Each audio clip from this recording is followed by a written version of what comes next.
Hey guys, we're at the 2010 Aurora Fossil Festival. There's a lot of vendors here, a lot of shark's teeth, whale bones. As you can see behind me, there's a lot of cars. There's been well over 4,000 people been at this event today alone. So I'm going to take you around on a private tour and show you some of the stuff that's here. Let's go. Alright, what's your name? Where are you from, sir? My name's Bruce Hargraves, and I'm from New Bern, North Carolina. And this exhibit here is for the Calvert Marine Museum in Solomons, Maryland. And if you want to run the camera down there, these are whale vertebrae. These are megalodon shark teeth. Where were these found? Most of these were found in Maryland with the exception of the two biggest ones where my fingers are. This particular one was found last Memorial Day by someone named Tony Holt. That's what he calls himself. Oh, there he is right there. Hey, were you talking about me? Explain to us your teeth there, Tony. All these teeth are from Calvert Cliffs, Maryland, except for these two right here. This one was found 1 year ago in the Lee Creek phosphate mine. On my way out on the ramp, it still sends chills up my back thinking about it. This one's about 4.5 inches. This one I got about 2 years ago. That one's 5 7/8, so it's pretty much a 6-incher. Everything you find at Calvert Cliffs is going to generally be a little smaller, because the formation's a little older than the Pleistocene. Here's some rarities, some really large makos. This one's a plum point mako. It's almost 3 inches. Got some toothed whales, porpoise teeth, some rare little small teeth, and a lot of cow shark teeth. And right here I got one symphysial cow shark. It's the only one I have in my collection. Awesome, man. That's about it. Other than that, I got a bunch of random bones over there. I'm going to take a look and see what Bruce has got over here. Okay. Where I'm pointing now, this is a shark ray plate, and it's basically the upper palate on a ray fish. How you doing? This is about 55 million years old, and it comes from the Potomac River, he took a picture about 50 miles south of Washington. I said, "You're that son of a bitch." These are sperm whale teeth. I said, "Yeah, I'm the son of a bitch." This is an ammonite from Morocco. An ammonite is an extinct relative of the squid and I octopus. honestly remember him being there beside me. These are leaf imprints, about 50 million years old, from the Green River Formation in Wyoming. And how about this big thing here? This big beast here belongs to a 16-foot whale. It's the skull. And right in front of me is the snout. It's broken.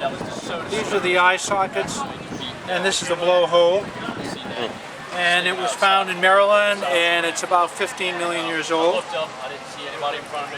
This belongs to an extinct whale called a squalodon.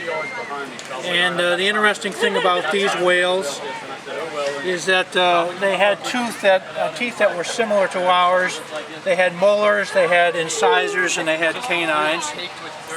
This is a piece from a turtle that was found on the Potomac. It's about 56 million years old.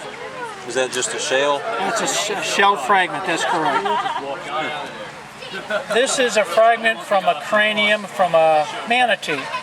That's about 25 million years old, and it was found at the Belgrade mine in Maysville, North Carolina. This is a trilobite from Ohio. It's probably close to 400 million years old. This is a piece of pottery from the Potomac River, relatively new at 1500 to 1600 years. And all these teeth in here are pretty self-explanatory. If you have any questions, just holler. Well, I appreciate it, Bruce. All right. If you want to take a guess how many teeth are in there. First, how many teeth are in here? Write a little piece of paper, put it here for your name and address, and get close. Closest one people on the side. Lots and lots of teeth. And it's free, you don't have to pay anything. Name's Kurt Keller, instructor, Wayne Community College. We're here today at the Aurora Fossil Festival, 2010. It's a lovely day if the wind would quit blowing a little bit. I've got a lot of Civil War relics and Native American artifacts. Been asked for the second year to return to share with the public. I've been fortunate enough to be asked, along with other members of the Wayne Community College to build the cannon for Fort Macon, the 32-pounders. We're just about to complete the first of 2 of that series. We'll be firing hopefully this fall with the, I guess, the opening doors officially of the new visitor center, the most visited state park in the state, Fort Macon. What are the dates of that in case people want to come by and look at that? Well, we don't know yet. It's not been fully determined. We've got a lot of work yet to be done, not only with the visitor center, with projects coming in, but also with the work on the cannon itself. What was the other questions that you had asked me? Do they have a website they can go to and get the dates of when this stuff's going to be released? Wayne Community College, actually it'd be Fort Macon state sites. All right. Check there, North Carolina State Parks. Okay. Any other questions that you got? Yeah, just kind of give us a detail of what you got here, where you found it, what each piece kind of consists of. Well, like I say, it's just a breakdown of a lot of the displays that were found in eastern North Carolina. Been hunting since 1989. A lot of those artifacts, of course, come from Union and Confederate camps. I use these displays to do stuff like these festivals. Also go to 4th grade classrooms around the state. It's the first year that they start North Carolina history, and try to get them hooked into the history so that we can promote our North Carolina history and help preserve it.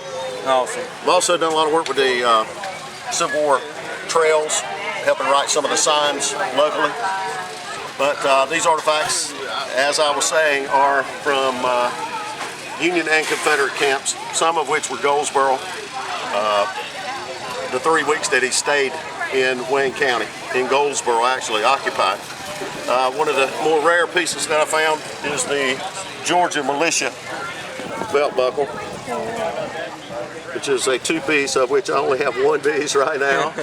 Hopefully be collecting the other. Where'd you find that at? In Wayne County. Where did we say? Right here? Like catching a fish, you know. I hooked him here. But anyway, we got an array of other camp items, some of which is the clip corners and sash buckles, those type things. Some of the other things that we had in display were a lot of the Confederate buttons, of which we've got a VMI cadet button.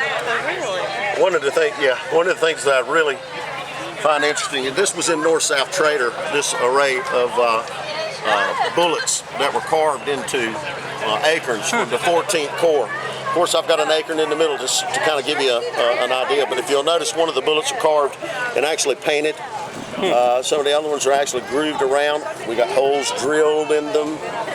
This one particularly here has got the cap. If I was to pull that one out, it's interesting, I think. Got most of the pins out of it. But it's interesting, and like I say, SwampKritter had something in one of their articles when we hit some of the camps there.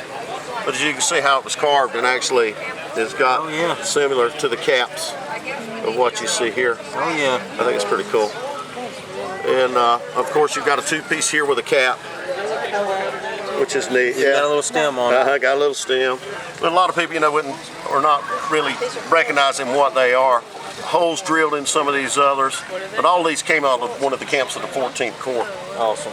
One of the other things that I thought was pretty interesting, if I can get this out, is got Abraham Lincoln on it, and not seen one other in the book, I think. I don't know if you can pick that up, but it's got the head of Abraham Lincoln with cross sabers over it, and the rail with the axe in it. And of course, these were used to help re-elect Lincoln during that rough 1864 campaign. But basically, this is a lot of the artifacts that were found here in eastern North Carolina. And then we come back in, there's a lot of stuff that's coming from Bentonville. Then we get into the Native American stuff.